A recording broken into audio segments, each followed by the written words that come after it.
Hi అండి, అందరూ ఎలా ఉన్నారు? లాస్ట్ సండే అయితే మా ఇంట్లో నాటుకోడి రసం అని చెప్పాను కదా, అదైతే నేను ప్రిపేర్ చేయలేదండి, మా ఆయనే చేశారు.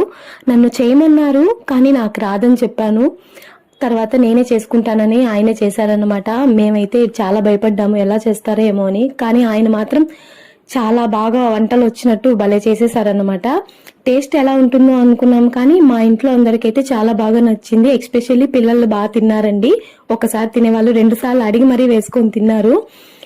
ఫస్ట్ టైం అయినా చాలా బాగా చేశారనమాట. ఈ రసం నార్మల్ చికెన్ తో ఈ రెసిపీ చేయొచ్చో లేదో నాకు తెలీదు. మేమైతే నాటుకోడితో చేసాము. ఆయన ఈ రెసిపీని ఎక్కడో చూసారండి, సో అదే ఫాలో అయిపోయి చేసేసారనమాట. టేస్ట్ అయితే అద్దిరిపోయింది, అందరికీ బాగా నచ్చింది. మీకు కనుక ఈ రెసిపీ ఫుల్ వీడియో కావాలంటే నాకు కామెంట్ సెక్షన్ లో చిన్న కామెంట్ చేయండి, నేను ఫుల్ వీడియో పెట్టడానికి ట్రై చేస్తాను. ఈ వీడియో కనుక మీకు నచ్చినట్టయితే లైక్ చేసి సబ్స్క్రైబ్ చేయండి ప్లీజ్.